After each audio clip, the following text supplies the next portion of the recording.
Voilà, maintenant la plantation. Il faut prévoir l'emplacement. Donc, comment on va faire pour prévoir l'emplacement? Tout ça dépend de ce qu'on a envie d'obtenir. Si c'est pour couper le vent, ben, on va plutôt mettre du côté du jardin qui va couper le vent plus froid. Par exemple, ici, Gilbert, il avait mis toutes des hautes tiges dans la bande qui va là, tout le long. C'est le côté nord, côté est par là. Donc le nord, il doit être quelque part par là, l'est, il est quelque part par là. Donc ça coupe les vents froids. Donc si c'est pour ça, c'est de ce côté-là qu'il faut les mettre. Peut-être pas nécessairement tout à fait côté sud, parce que là, ça dépend de la hauteur qu'ils vont devenir, mais ils risquent de prendre beaucoup de lumière. Donc là, l'emplacement est important. C'est quelque chose à réfléchir quand même. La distance aussi qu'on va les mettre, et qu'est-ce qu'on veut obtenir. Un arbre solitaire qui va faire une belle couronne, donc il va prendre 1,50 m, 2 mètres dans tous les sens autour du tronc, donc il faut de la place. Si on veut le laisser venir plus haut que 2 mètres, il faut tenir compte du voisin. Si c'est placé à 50 cm de chez lui, ça ne peut pas dépasser 2 mètres. Si ça vient plus haut que 2 mètres, il faut 2 mètres de la limite avec le voisin. Donc, tout ça, ce sont des choses à réfléchir, parce qu'après, si on l'a mis et qu'il faut déplanter l'année d'après, c'est pas évident toujours. Alors, je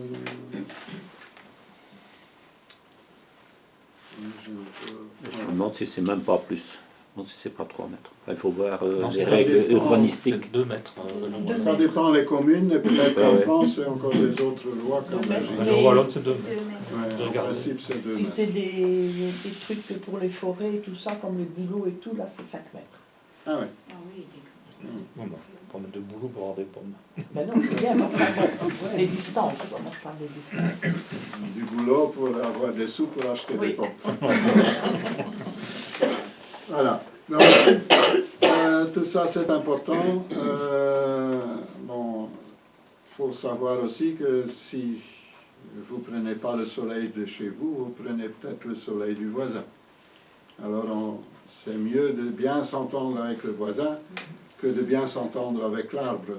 L'arbre n'est pas trop bronché, mais bon, le voisin, c'est quand même toujours bien d'être en bon rapport avec lui.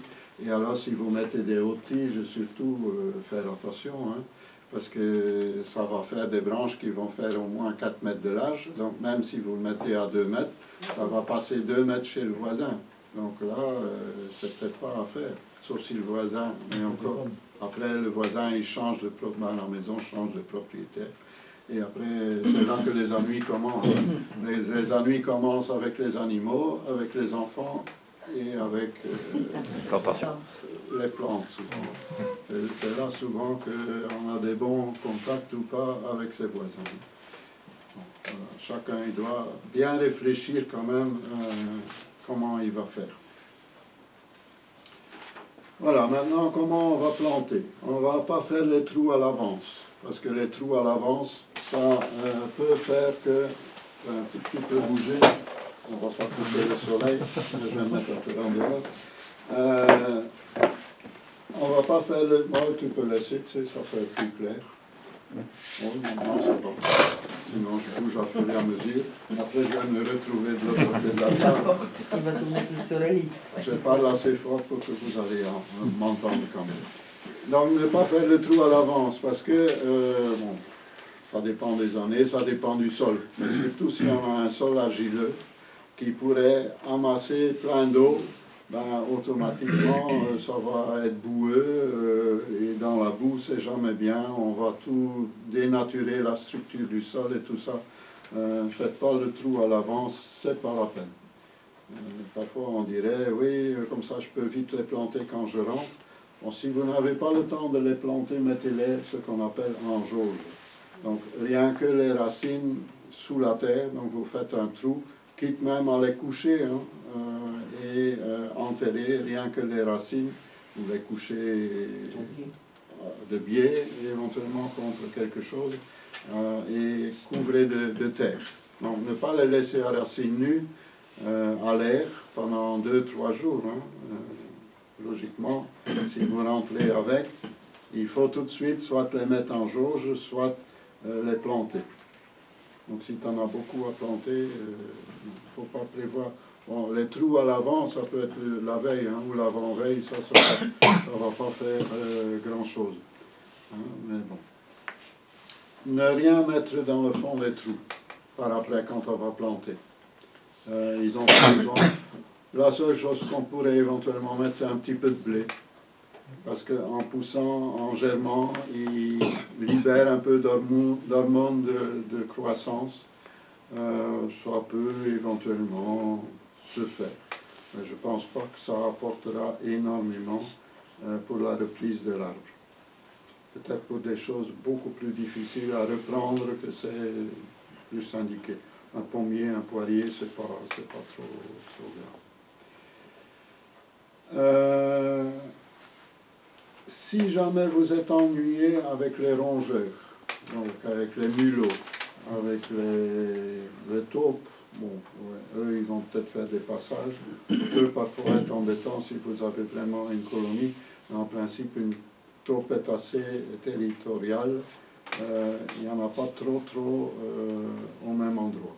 Malgré qu'on voit des petits monticules à gauche et à droite, c'est souvent la même taupe ou les 2 ou 3 sur une plus grande surface qui vont... Puis elles ne rongent pas les racines non plus. Hein. Ben, ils rongent pour faire leur passage, Ouais, mais c'est pas pour les manger. Tandis que les mulots, eux, ils adorent manger les jeunes racines, surtout des pommiers, des poiriers. À ce moment-là, il faut, donc quand vous avez fait le trou, prendre un grand morceau de grillage de poule, qu'on dit, donc le fin grillage en métal, quoi, qu'il est plastifié ou pas maintenant, c'est pas très important, mais qui a quand même pas de trop petits trous. Hein. Il faut après savoir que les petites racines vont passer en travers, mais après les racines vont grossir aussi. Donc des petits trous d'1,5 cm,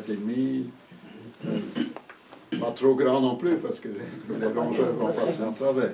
Mais bon. Donc c'est surtout quand l'arbre est petit que c'est très important, parce qu'il y a peu de racines, et s'il y a des rongeurs qui mangent la moitié des racines, il va faire la tronche, comme on dit. Il va peut-être pas reprendre, hein, il va peut-être mourir. Ah, il est taille comme une pointe de crayon. On en a tiré un comme ça. Et Moi, une pointe de crayon. Il ne reste plus rien. Donc là, il faut faire une espèce de panier qu'on fabrique soi-même. Hein. Donc on met un morceau de grillage. C'est facile à dire, hein, c'est peut-être un peu plus compliqué à faire. Je sais bien, c'est facile de dire. Mais bon, vous mâchez dans le fond du trou un petit peu pour aplatir, pour donner sa forme. Après, vous allez planter votre arbre et vous allez essayer de refermer le plus possible. Donc il faut que le grillage soit plus grand que le trou. Que après, vous pouvez aussi par au-dessus fermer.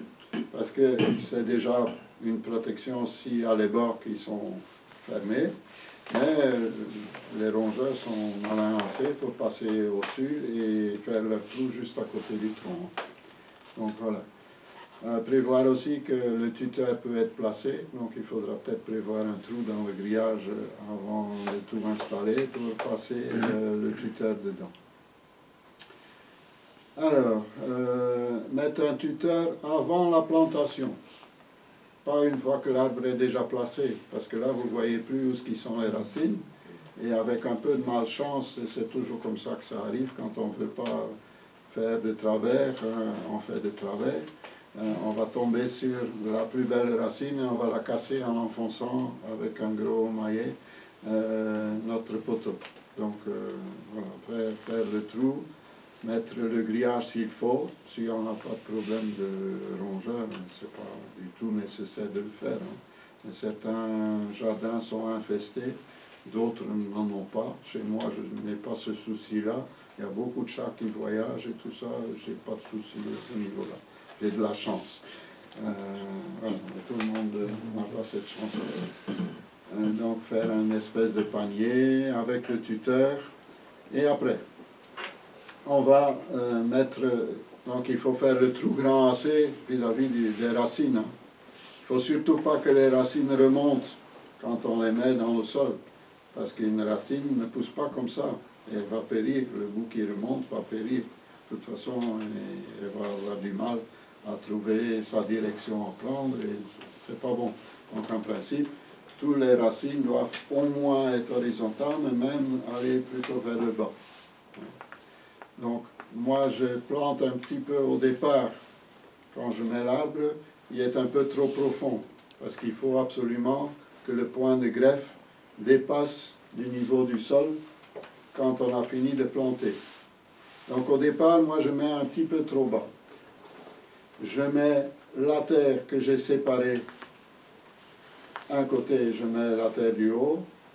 L'autre côté, je mets la terre qui vient de plus bas.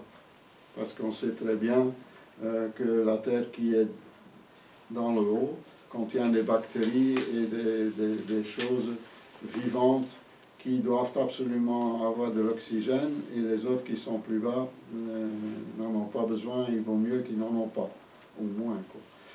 Donc on va séparer, quand on fait le trou, c'est facile, hein. Même si on ne veut pas en mettre par terre, on peut prendre un grand seau, mettre dans un seau, mettre dans l'autre seau, et puis on va respecter la façon que c'était mis. Donc on va commencer par combler le fond avec la terre qui vient du fond du trou. C'est pour ça, ouais, je ne sais pas ce que j'allais dire. Tant pis, là je ne dis pas. Voilà, moi je travaille souvent comme ça dépend. Si on a un petit jardin avec une pelouse et tout ça, on peut mettre sur un morceau de plastique pour ne pas salir l'herbe ou le chemin, etc. Moi je travaille quand c'est des petites plantations, souvent avec 2 seaux. Un seau pour mettre dans l'un, un seau pour mettre dans l'autre. Mais après, quand on va recombler le trou, on va quand même faire que c'est plutôt grumuleux plutôt que des gros blocs. C'est sûr que les gros blocs, après 1 an, ils vont de retour être devenus homogènes, mais bon, quand on met des gros blocs, ce qu'il y a surtout, c'est qu'on fait des poches d'air à ce moment-là, et les racines dans l'air ne vont pas prendre des radicelles. Ils ont du mal. Donc on va un petit peu émietter. Si on a vraiment un terrain très argileux, et surtout pour les poiriers, un peu plus que pour les pommiers, mais bon, on peut éventuellement mélanger alors un peu de sable de rivière dans le fond du trou. Parce que les pommiers, les poiriers aiment un pH entre 6,5 et 7, donc presque neutre, mais un tout petit peu acide, et surtout un terrain un peu drainé, surtout pas les pieds dans l'eau pendant l'hiver. Ça, ils n'aiment pas. Je ne vais pas dire qu'ils vont à 100% mourir, mais ça ne les convient pas. Donc là, s'il faut vraiment, on peut à ce moment-là, ou mélanger à la limite un petit peu de lave en petits morceaux, ou quelque chose qui est un peu plus léger. Voilà. C'est mieux ça que d'aller chercher de la terre de surface ailleurs dans son jardin, parce que comme je disais, toute cette terre-là a des vivants qui ont besoin de beaucoup d'oxygène, donc automatiquement on va les tuer. On va un petit peu alléger le sol. Ça, oui. Maintenant ils vendent aussi des sacs aussi avec de la terre spéciale, c'est comme du terreau, pour éventuellement alléger le sol. Bon, là, c'est quand même encore un coût supplémentaire pour voir si c'est la peine ou pas. Puis c'est pas toujours bénéfique, hein, parce que parfois on dit qu'il faut mettre du compost dans le fond du trou pour soi-disant améliorer, pour que l'arbre pousse bien, mais en fait on crée une poche nutritive autour de l'arbre et les racines risquent de se cantonner là et pas aller plus loin. Par contre, si on met à nouveau les couches homogènes comme elles étaient, ben, les racines vont explorer l'ensemble et aller plus loin. Et aussi, ce qui se passe, si on enterre quelque chose qui n'est pas à 100% décomposé, ça va faire une pourriture parce qu'il n'y aura plus d'oxygène. Donc ça va créer une acidité importante, temporairement, hein, pour 1 an ou 2, mais ça ne va pas du tout convenir. Voilà. Le tuteur maintenant, on va toujours le mettre donc avant la plantation, du côté des vents dominants. Pourquoi? Parce que si on a un tuteur et que le vent dominant vient de par ici, si on met l'arbre devant le tuteur, qu'est-ce qui va se passer? Il va toujours cogner contre le tuteur. Si on fait le contraire, il ne va pas, parfois il va revenir un peu, mais il ne va pas toujours se cogner là-dessus et se blesser. C'est souvent les blessures qui font des chancres. Quand on crée des blessures, c'est souvent là qu'on fait des chancres. Bon, si c'est sur une branche, on peut éliminer. Si c'est sur le tronc principal, on peut l'éliminer, mais on élimine presque tout l'arbre. Hein. Et il faut repartir avec une branche alors, qui veut bien pousser de par en dessous. Donc on perd beaucoup. Bon, tout ça, c'est du vécu. Hein. Voilà. Donc moi, avec mes grillages, là, tout l'arbre est plus ou moins retenu un peu partout, donc là, ça ne bouge quasi pas. Pour la tâche aussi, il faut préférer faire un 8, hein, autour, faire un 8 pour attacher. Comme ça, vous avez un peu, si c'est du caoutchouc, c'est le mieux de tout, un peu de caoutchouc entre deux qui va un petit peu résorber éventuellement les chocs. Sinon, ce que moi je mets parfois, donc quand je fais une ligature avec autre chose, je prends un filet de pommes de terre, je fais une boule avec, et je coince ça entre le poteau et l'arbre. Donc je l'attache. En même temps, c'est une protection pour les perce-oreilles aussi. Ils vont pouvoir aller se cacher là-dedans. Ici, vous avez certainement déjà vu qu'il y a tous des petits pots qui pendent avec un peu de coton ou quelque chose à l'intérieur, pour que les perce-oreilles, justement, puissent aller se loger là, se protéger contre les oiseaux, qui les mangeraient pendant la journée, sinon, parce qu'ils travaillent la nuit, pour qu'ils restent dans notre arbre. On leur donne quelques petites protections. Maintenant, j'ai constaté aussi, cette année-ci, j'ai beaucoup en sachets, avec les petits sachets qu'on vend, qu'on achète ensemble, et qu'on nous met à disposition ici.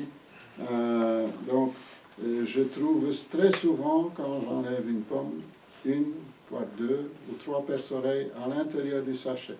Donc, ils se sentent aussi protégés.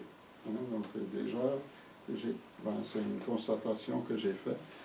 Ce qui est très bien, parce que le perce-oreille, à fur et à mesure qu'il y a quelque part un insecte nuisible qui va arriver, il va l'attaquer, il va le manger, donc ça va les protéger. Moi, je suis très content de ces sachets-là. C'est la première année que j'en mets autant, et c'est la première année que j'ai autant de fruits qui ne sont pas abîmés, qui ne tombent pas par terre parce que c'est attaché aux branches, etc. J'ai vraiment aimé cette façon-là de faire. C'est du travail, c'est sûr, c'est un peu d'argent, c'est sûr aussi. Les sachets se récupèrent. Parfois, je vois quand même, je ne sais pas si c'est le soleil qui les a brûlés, mais qu'il y a comme des trous. Il n'y en a pas beaucoup, hein. Sur les peut-être 300 que j'ai mis, il y en a 5-6. Il y a comme des trous. Je me demande si c'est éventuellement les guêpes qui ont mangé, ou si c'est par le soleil qu'il y a eu un petit peu trop chaud et un petit peu de fondu. Ça fait bizarre comme truc. Mais bon, il y en a très peu que c'est arrivé.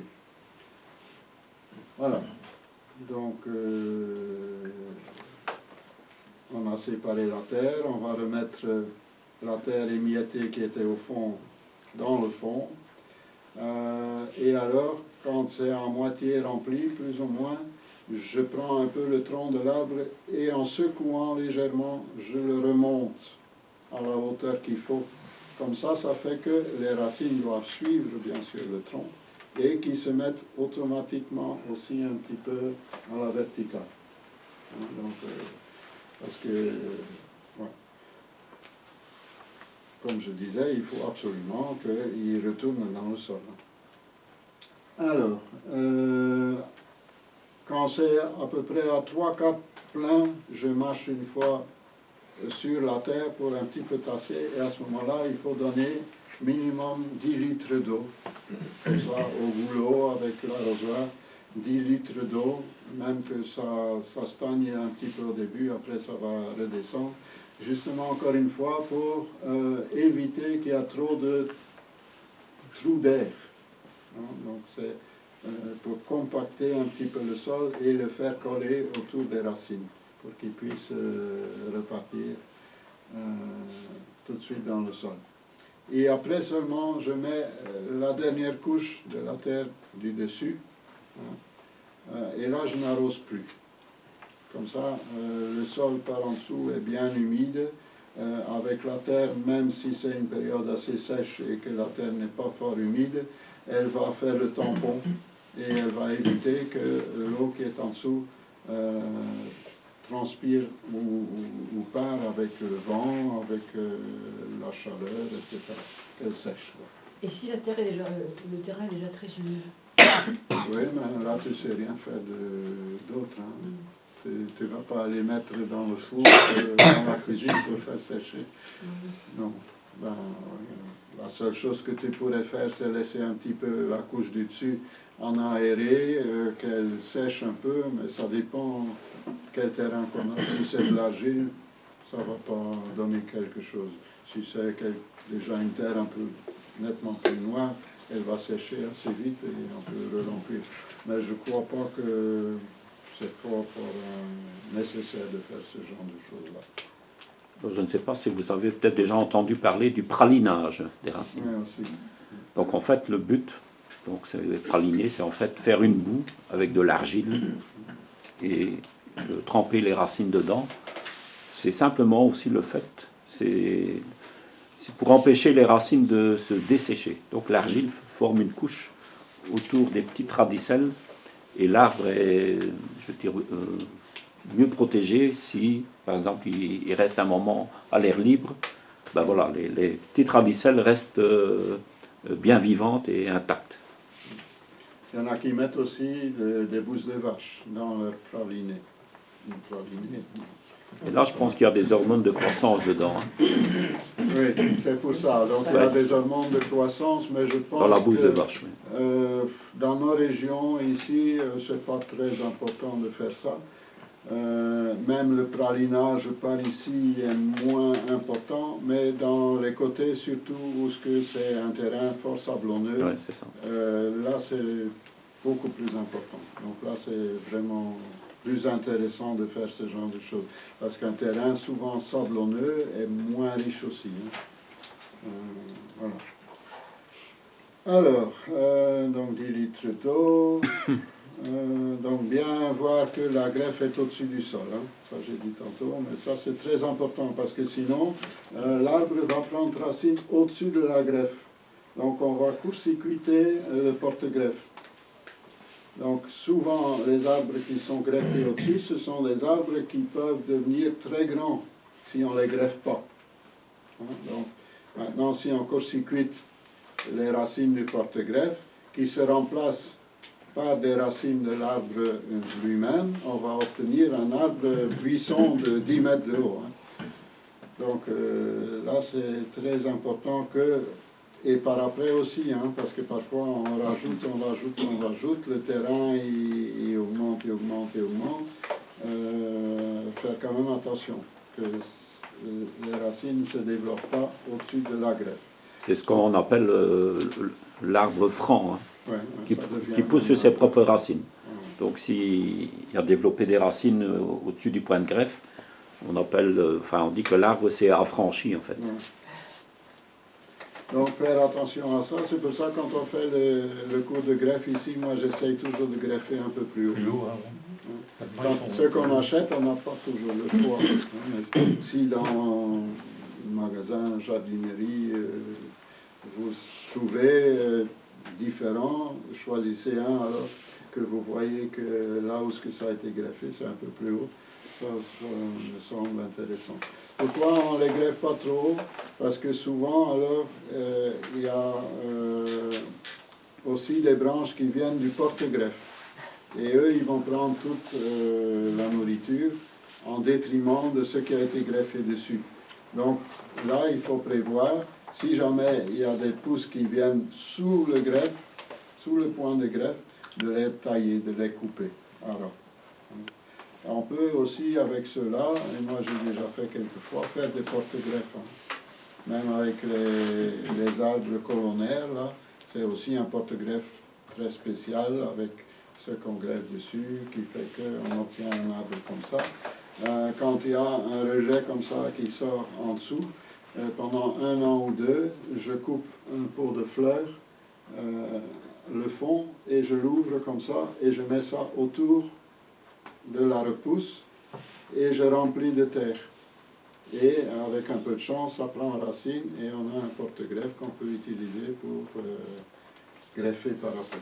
C'est un peu comme ça que dans le temps, maintenant chez in vitro, c'est fait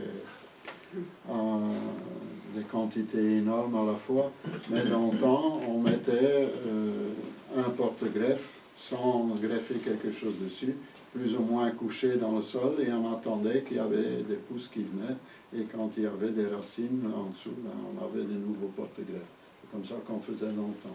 Donc c'est comme ça qu'un petit amateur pourrait éventuellement aussi se procurer, parce qu'on ne les trouve pas dans le commerce en général. Les porte-greffes, aussi il faut les acheter par 100 ou plus, donc c'est pas très intéressant pour un simple petit particulier, quoi. Voilà, mettre des attaches qui ne vont pas étrangler, bien sûr, et de temps en temps par après vérifier qu'ils n'étranglent pas les tiges. Donc c'est des liens souples. Hein. Ouais. Donc même une ficelle, bon, un fil de fer certainement, mais une ficelle peut aussi étrangler l'arbre. Ouais. Donc quelque chose en caoutchouc, parfois aussi les pinces. Là. Moi j'aime bien les pinces, avec mon grillage c'est très pratique. Une pince qu'on attache au fil et que la branche elle va dedans, ça va très bien. Il en existe des plus petits, des plus grands, mais bon c'est facile à retirer et mettre un peu plus loin où que la branche est moins grosse, etc. Mettre un paillis pour protéger contre les fortes gelées éventuellement, ça peut donner un bon résultat, mais pas quelque chose avec de l'engrais. Donc pas du fumier, tout ça. Un pommier, un poirier n'a pas besoin de beaucoup d'engrais. Un petit peu de potasse peut-être, mais surtout pas d'azote. Donc pas trop de fumier tout près des arbres fruitiers. Sinon, vous allez être infesté par des maladies et surtout par des pucerons. Si on a beaucoup de pucerons, c'est souvent parce que la terre est trop riche en azote. Donc le pH, ça j'ai dit, c'est entre 6 et 7. Très drainante, ajouter éventuellement un peu de sable s'il faut, la plantation aussi. Mais bon, ça c'est facultatif, hein. C'est vraiment celui qui veut, qui n'en a qu'un à mettre ou deux. Maintenant aussi dans le choix, il faut, ça j'ai oublié de dire, je pense tout d'un coup, c'était noté mais je suis passé au-dessus, que ça peut se féconder l'un l'autre. Donc on dit toujours qu'il faut au moins 2 pommiers ou 2 poiriers. Maintenant, il y a des autofertiles. Mais s'ils savent être pollinisés par une autre variété, vous allez obtenir des plus belles, des plus beaux fruits, des plus gros fruits et des fruits plus sucrés. Mais là, il faut encore une fois se renseigner auprès de là où est-ce que vous l'achetez, qu'ils fleurissent en même temps. Sinon, ils ne vont pas se polliniser l'un l'autre. Et 2 de la même variété, ça ne sert à rien. C'est comme si que vous en avez que 1. Donc il faut des variétés différentes. Maintenant, pour tous les pommiers, quand on met un malus sauvage, donc qui donne les toutes petites pommes, là, par exemple Everest, vous allez féconder tous les autres pommiers, parce que ça donne beaucoup de fleurs, et c'est très pollinisateur pour les autres pommiers. Pour les poiriers, je ne sais pas si... Je pense pas que ça existe. J'ai été promené ici à Rongy, où il y a celui qui fait vraiment les pommes, là, respectueux pour la nature et tout ça, et j'ai vu que dans ses vergers, régulièrement, on voit un arbre pas trop grand, avec toutes des petites pommes rouges, là, mais ce sont ces pommes qui mettent entre les autres pour féconder. Comment ça s'appelle? Donc c'est des malus. Des arbres d'ornement, en fait. Plutôt. Oui, c'est plus d'ornement, mais c'est plus un arbre aussi C'est pas sauvage. bon. C'est pas bon à manger. Ouais. Et celui qui est joli par après quand il y a les petites pommes, c'est Everest. Mais il y a d'autres variétés, mais je ne connais pas les noms comme ça, qui ont plutôt des pommes un peu plus jaunes ou qui restent plutôt verts. Tandis que l'Everest prend des belles couleurs. C'est très joli au printemps parce que ça fleurit abondamment. Après, il y a les petits fruits qui colorient en automne, qu'on peut manger. Pas très bon. C'est pas terrible. Certains ça va, d'autres. Mais les oiseaux, ils aiment bien. Une fois que ça a gelé, souvent ça reste jusqu'au que ça a bien gelé. Et à ce moment-là, les oiseaux, les merles et tout ça, ils vont s'y attaquer. Et c'est plus pour eux que pour nous. Mais c'est surtout pour nous faire féconder les variétés. Bon, ici, j'avais promis la fois passée de parler, je ne vais pas parler du pH maintenant, mais je vais simplement montrer le petit appareil. Donc c'est quelque chose qui ressemble comme ça. Maintenant, ça peut être noir, ça peut être gris, ça peut être une autre couleur. Ça coûte aux alentours de 10 €. Donc, parfois c'est moins cher, parfois c'est plus cher. Donc là, il faut un petit peu regarder le prix, comparer. Mais bon, si ça ne dépasse pas les 10 €, vous pouvez prendre parce que vous allez économiser de l'essence pour ne pas aller à 3 jardineries pour voir et gagner 50 cents. Donc voilà. Donc c'est ceci. Donc il y a une petite aiguille.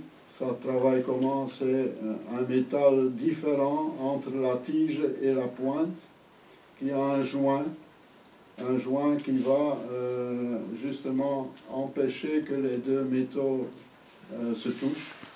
Et c'est la différence de ions entre ce qui est pris par ce métal-là et celui-là qui va faire indiquer si notre terre est plus ou moins acide ou plus ou moins alcalin. C'est quelque chose, au lieu des petites languettes et tout ça qu'on jette et qu'on doit toujours acheter, c'est quelque chose qu'on peut conserver très longtemps. Et on peut aller mettre ça à plusieurs endroits pour faire une moyenne, hein, parce que si vous tombez juste à côté d'un caillou qui est fort, comment je vais dire,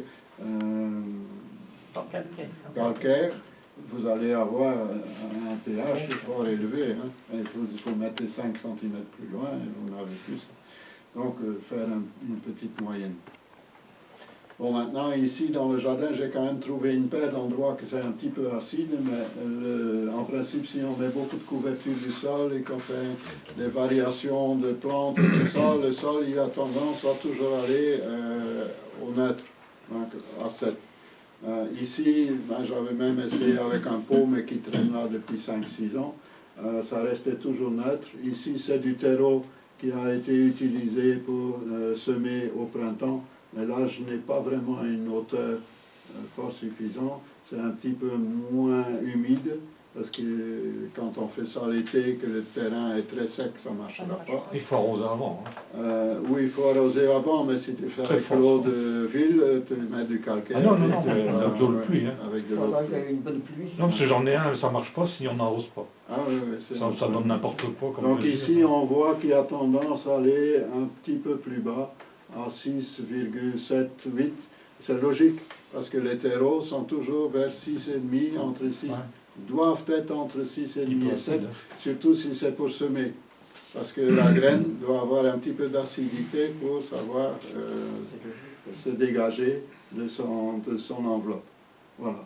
Donc c'est tout simplement ceci. Bon, ça peut éventuellement un petit peu s'oxyder, ce métal.